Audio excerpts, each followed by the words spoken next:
반갑습니다. 우리 수험생 여러분. 3월 전국연합학평윤리화사상에 대한 총평을 진행하게 된 최영진이라고 합니다.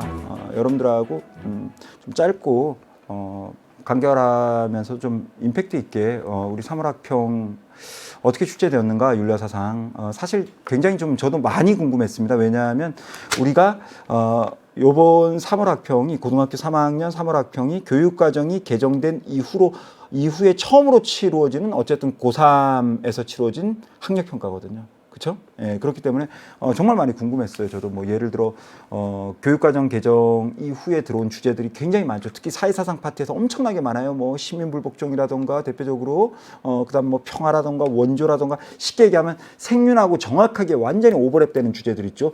과연 이런 주제들까지 출제를 할 것인가, 그런 어떤 굉장히 궁금증이 있었어요. 결론은 그런 부분이 거의 출제가 안 됐어요. 그렇죠? 예. 생윤은 봤더니 생윤에서는 그대로 다 출제가 됐더라고요. 그러니까 역시 생윤의 주제는 그대로 생윤에서 밀고 갔고, 윤사에서는 엄청나게 많이 어떻게 보면 추가된 주제죠. 새롭게 들어온 편입된 그런 어떤 주제들, 지금 말씀드린 대표적으로 그런 주제들에 대한 출제는 거의 이루어지지 않았다. 다른 말로 얘기하면 사회사상에 대한 출제가 예측했던 것만큼은 많이 이루어지지 않았다. 그러나 저는 또 그렇게 생각해요. 사실 3월 학평을 가지고 우리가 수능을 논한다는 건 정말 건방진 거거든요. 적어도 수능을 우리가 예측하고 논하기 위해서는 뭐를 봐야 된다? 6월 평가원은 봐야 됩니다.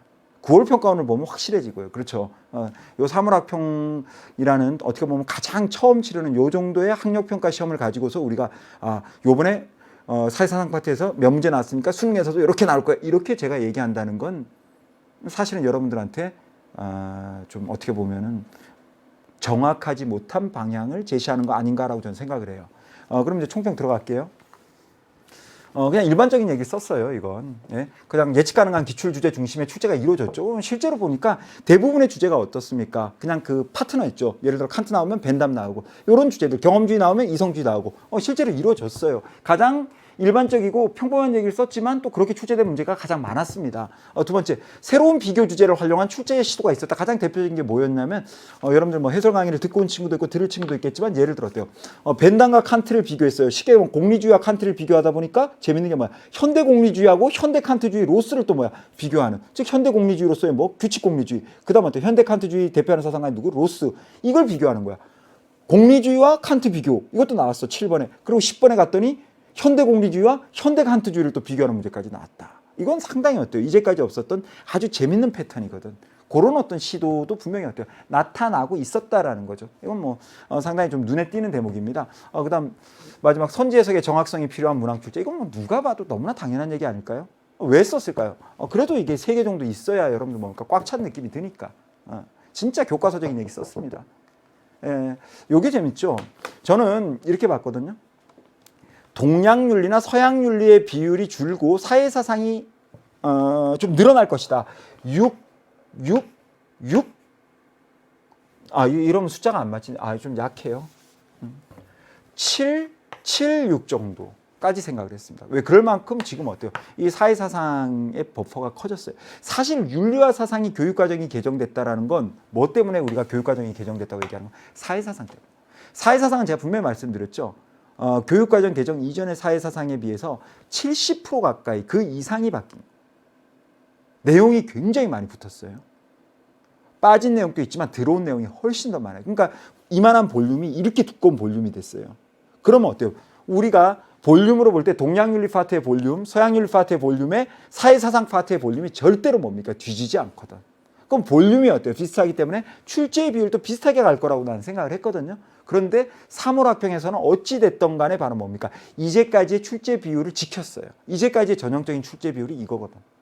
7, 9, 4. 오케이?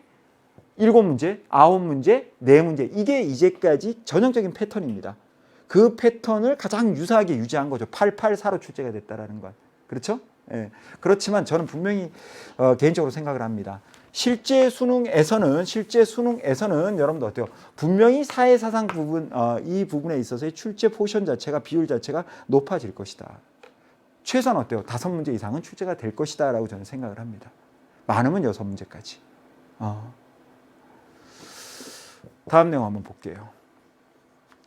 주요 문항에 대한 이제 예측이나 분석을 하면요. 뭐 고난도 문항도 이렇게 7번, 14번, 15번 있었고 함정 문항도 19번, 20번 이런 내용들이 있었는데 지금 제가 요거는 이제 뭐 데이터가 아닙니다. 제가 문제를 보면서 저 스스로가 분석을 해본 결과거든요. 그러니까 굉장히 지극히 어때요? 예측적이고 주관적인 겁니다. 이 분석은. 그런데 제가 지금 이 문제가 어떻다라고 얘기를 하는 게 무슨 의미가 있을까요? 왜? 여러분들이 해설 강의를 들으면서 요 문제들에 뭐 해주면 되는 거야? 집중을 해주면 되는 거죠. 예를 들어 19번 같은 경우에는 왜 함정 문항이라고 최항진이가 이렇게 가지고 왔을까? 20번 같은 경우에는 왜 가지고 왔을까? 그렇죠? 이런 것들은 사실 제가 여기서 30분을 여러분들 앞에서 말을 해도 여러분들이 들으면 체감하기 어려워요. 이런 부분들은 실제로 직접 뭐 하자? 그렇죠? 해설 강의를 수강해 달라라고 저는 여러분들한테 부탁을 드리고 싶어요. 그러면서 또 재밌는 게 이제까지 우리가 제가 이제 해설 강의에서도 얘기했던 건데 롤스라는 주제는요 빠질 수 없는 주제였어요. 사실은 윤리와 사상의 가장 어떻게 보면 칸트, 롤스, 맹자 이런 사상가들은 그냥 뭐 붙박이입니다. 항상 나올 수밖에 없는 사상가들 그런 이미지였거든요. 그런 인식이었는데 롤스가 빠졌습니다. 물론 생륜에서는 출제가 됐지. 왈처, 롤스, 노직 출제가 이루어졌습니다. 생륜을 보면 지금 사물학평을 보면 근데 윤사에서는 완전히 빠진 거예요. 물론 그렇다고 해서 지금 출제가 안 됐다고 해서 수능에서도 빠질 것이다. 이거는 굉장히 위험한 속단이죠. 그렇죠? 하지만 어떻습니까?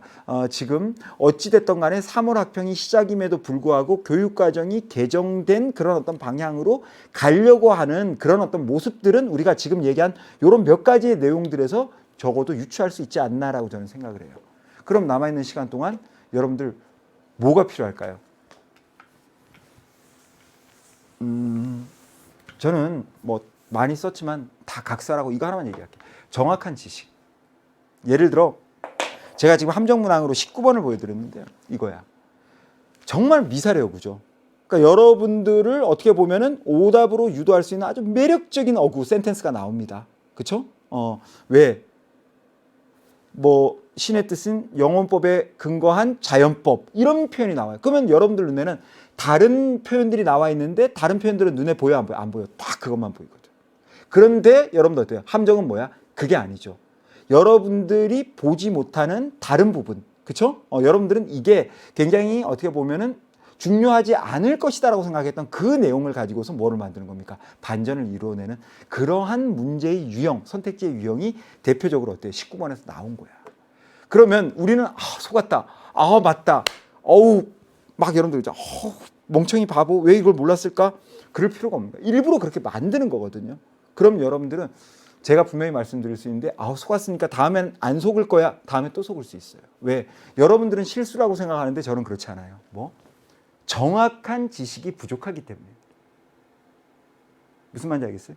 정확한 지식이 없는 거예요. 여러분들은 실수로 여러분들 스스로를 위로하지만 제가 볼 때는 그건 여러분들이 여러분들을 위로하는 거예요. 객관적으로 얘기하면 여러분들은 뭐야? 정확하게 모르는 거죠. 그래서 남아있는 시간은 다시 한번 부탁을 드릴게요.